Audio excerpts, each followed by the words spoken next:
Hello दोस्तों, आप सभी का मेरे YouTube channel GK comma math by SK में स्वागत है।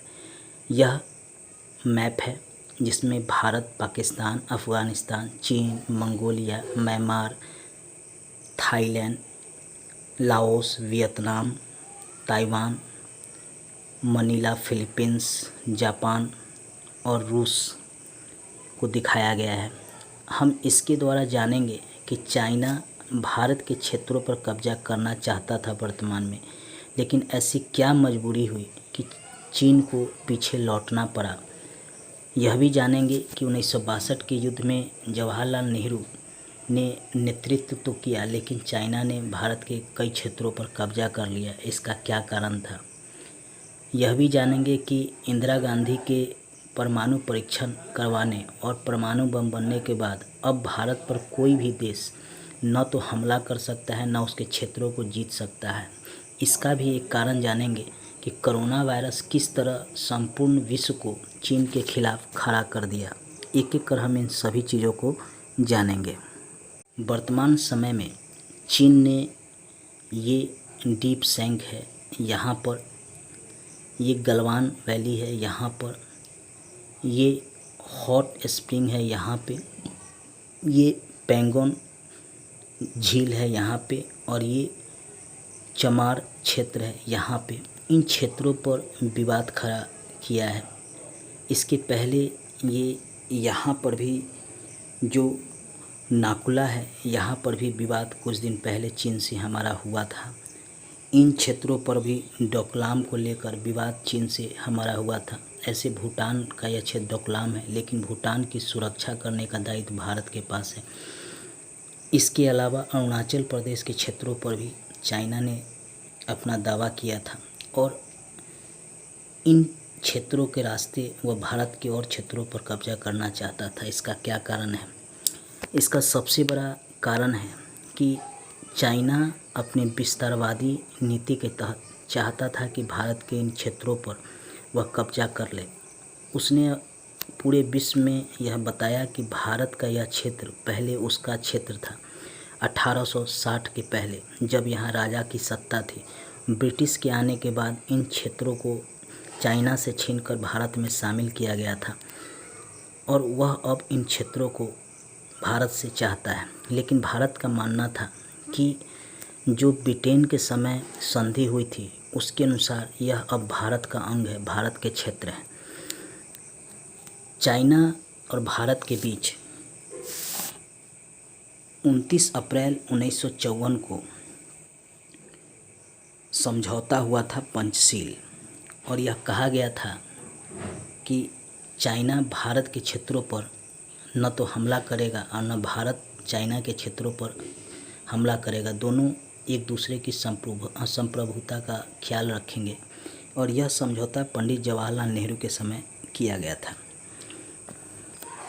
28 जून 1954 को चीन के प्रधानमंत्री चाउ एन लाई तथा भारत के प्रधानमंत्री जवाहरलाल नेहरू ने पंचशील में अपना विश्वास जताया था। लेकिन 1958 में चीन ने ऐसा मानचित्र प्रकाशित किया जिसमें लद्दाख से लेकर असम सीमा तक हिमालय प्रदेश 1,32,090 वर्ग किमी उसने चाइना का भाग दिखाया, जिस पे जवाहरलाल नेहरू ने आपत्ति भी किया था। 1959 में संकट काल तब आया जब तिब्बतियों ने चीन के विरुद्ध खुला विद्रोह कर दिया, और तिब्बतियों को दबाने के लिए चीन ने सैनिकों का उपयोग किया, सैनिक बल का प्रयोग किया, और यह तिब्बत का क्षेत्र जो है यहाँ से लेकर यहाँ तक उसको चाइना ने कब्जे में ले लिया। चीन ने इस घटना के लिए भारत को दोषी पाया, और 1959 में ही चीन ने हिमालय के भारतीय क्षेत्रों पर चढ़ाई कर दी, और भारत ने विरोध किया। चीन ने भारत के लगभग 31,000 वर्ग किमी क्षेत्र पर तब तक कब्जा कर लिया। 1962 में भारत चीन भी हुआ। तब जवाहरलाल नेहरू ने सभी देशों से सहायता मांगा, लेकिन सभी देश में से एक अमेरिका ने ही सहायता करने पर जोर दिया। और उस समय जॉन कैनेडी राष्ट्रपति थे अमेरिका के।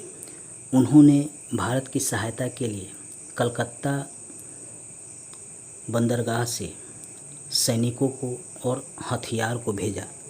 उस समय जवाहरलाल नेहरू ने अपने गुट निरपेक्ष देशों से भी सहायता मांगा था, लेकिन किसी ने सहायता नहीं किया। जैसे वर्तमान समय में प्रधानमंत्री मोदी को जहां Japan, America, Australia, Israel, France से सहायता मिल रहा है, उस समय जवाहरलाल नेहरू को केवल अमेरिका ने ही सहायता किया था।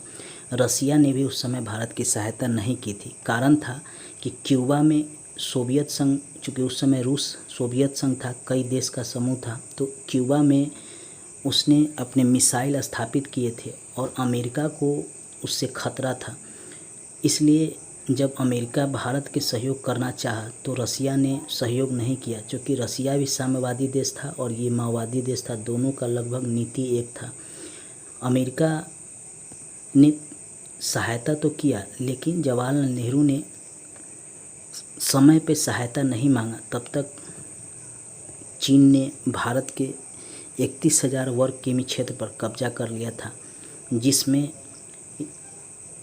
जम्मू कश्मीर से लेकर अरुणाचल प्रदेश तक के क्षेत्रों पर कब्जा किया था। आइए जानते हैं कितना वर्ग किलोमीटर पर कहाँ कहाँ कब्जा किया है चाइना ने।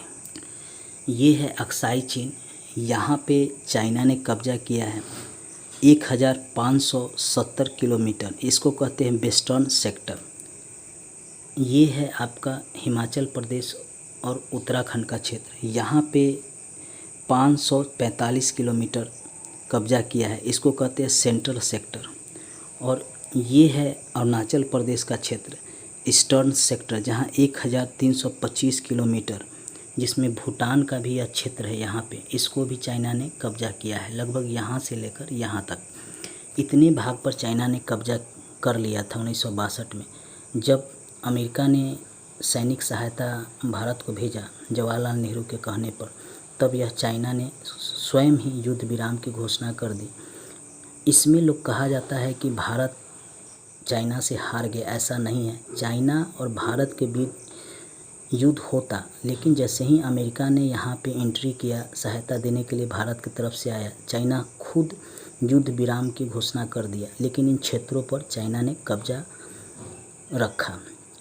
बाद में इंदिरा गांधी को यह लगा कि हमें शक्तिशाली देश बनना चाहिए, इसलिए उन्होंने परमाणु बम बनाने की बात सोची। चूँकि चाइना ने 1964 में परमाणु बम बना लिया था, इसलिए अब परमाणु बम बनाना अति आवश्यक था। इसलिए 18 मई 1974 को पोखरण में भारत ने स्वदेशी पहला परमाणु परीक्षण किया और यह 12 किलो की क्षमता का था। मतलब इसका वज़न जो था वह 12 किलो का था। इंदिरा गांधी ने परमाणु बम इसीलिए बनवाया ताकि हम शक्तिशाली बन सके और अब कोई देश हमारे क्षेत्रों पर न तो हमला कर सके और न हमारे क्षेत्रों को जीत सके। यही कारण है कि वर्तमान में जब चाइना गलवान के रास्ते भारत में चाहता था इन क्षेत्रों पर कब्जा करना, तो हमारे सैनिकों ने गलवान में ही चाइनीज़ सैनिकों को रोक दिया, जिसमें हमारे 20 जवान शहीद हो गए। और भारत जो है इसी परमाणु बम के बल पर चाइना को आगे बढ़ने से रोक दिया। एक तो यह कारण था। दूसरा, कोरोना वायरस के कारण संपूर्ण विश्व चाइना को दोषी मानते हैं, क्योंकि इसमें लाखों लोगों की मृत्यु हो गई है। और चाइना का मकसद यही था कि पूरे विश्व की इकोनॉमिक अर्थव्यवस्था को ख़राब करे और अपनी अर्थव्यवस्था को सुदृढ़ करे। इसलिए भारत को संपूर्ण देश का सहयोग मिला। तीसरा कारण था कि दक्षिण चीन सागर में विवाद वियतनाम, फिलीपींस, मलेशिया, इंडोनेशिया को लेकर है। इस कारण जो है इस क्षेत्र में भी तनाव बढ़ रहा है। अगर भारत से चाइना युद्ध करता तो उसको इस क्षेत्र में भी युद्ध करना पड़ता, क्योंकि अमेरिका ने यहाँ पे अपना नौसेना बेड़ा भेज दिया था फिलीपींस के पास, और वह तुरंत यहाँ से युद्ध करता नौसेना बेड़ा, तो इसको यहाँ पर भी लड़ना पड़ता। तीसरा, यहाँ जापान और चीन के बीच यहाँ एक द्वीप है, उसको लेकर विवाद है। और उसको लेकर विवाद होने के कारण इधर से भी चाइना को युद्ध करने की नौबत आ जाती है। ताइवान से भी चाइना का हमेशा ही तनाव चलता है, तो यहाँ से भी युद्ध हो जाता है। इन सभी को देखते हुए चाइना ने अपना सैनिक का पीछे किया है, अपना कदम पीछे खींचा है। रसिया भी चूँकि भारत को अस्त्र शस्त्र सप्लाई कर रहा है, तो रसिया भी चीन के समर्थन में नहीं आ सकता था, इसलिए मजबूरन चीन को पीछे जाना पड़ा। हम नेक्स्ट वीडियो में आपको दक्षिण चीन सागर में क्या समस्या है उसके बारे में बताएंगे। जापान और चीन के बीच किस द्वीप को लेकर विवाद है इसके बारे में ही पढ़ाएंगे। आज हम केवल भारत के बारे में और चाइना के बारे में ही आपको बताएंगे कि चाइना क्या कारण है कि मजबूर होकर पीछे हट गया है।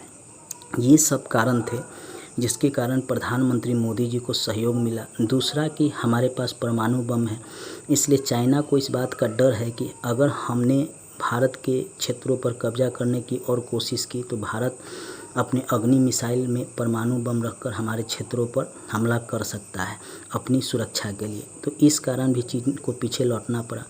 तीसरा कारण है कि हमारा चीन के साथ व्यापार जो है अधिक होता था। आयात चीन भारत में सबसे ज़्यादा करता था, उसको लाभ होता था यहाँ से। तो व्यापार को घाटा न हो, व्यापार बना रहे, इसलिए चीन को पीछे लौटना उसकी मजबूरी बन गया था, क्योंकि हमारे साथ उसका व्यापार अच्छा खासा था। अब जो है भारत सरकार ने भी और राज्यों ने भी उसके साथ कई व्यापार डील को तोड़ दिया है।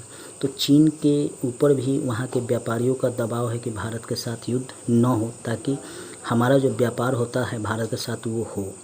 तीसरा है कि कोरोना वायरस के कारण चीन की भी अर्थव्यवस्था ख़राब हो गई है। वहाँ भी अब आयात जो है कम हो रहा है वहाँ से अन्य देशों को। इस कारण चीन इस परिस्थिति में नहीं है कि वह युद्ध करे। चौथा कारण था कि अमेरिका और चीन के बीच तानातनी चल रहा है। अगर वह भारत से इस क्षेत्रों में युद्ध करता है तो उससे ये दक्षिण चीन सागर में भी युद्ध करना पड़ जाएगा और जापान के साथ इन क्षेत्रों में भी युद्ध करना पड़ जाएगा। पाँचवा कारण है कि तिब्बती लोग अब स्वतंत्र होना चाहते हैं, तो उन्हें भी एक मौका मिल जाएगा और वह स्वतंत्र होने के लिए खुद ही चीन में ही विद्रोह शुरू हो जाएगा। ये कारण है चीन के पीछे लौटने का। दोस्तों, नेक्स्ट वीडियो में हम दक्षिण चीन सागर के बारे में आपको बताएंगे। मेरे चैनल को सब्सक्राइब और घंटी को जरूर दबा लीजिएगा। धन्यवाद दोस्तों।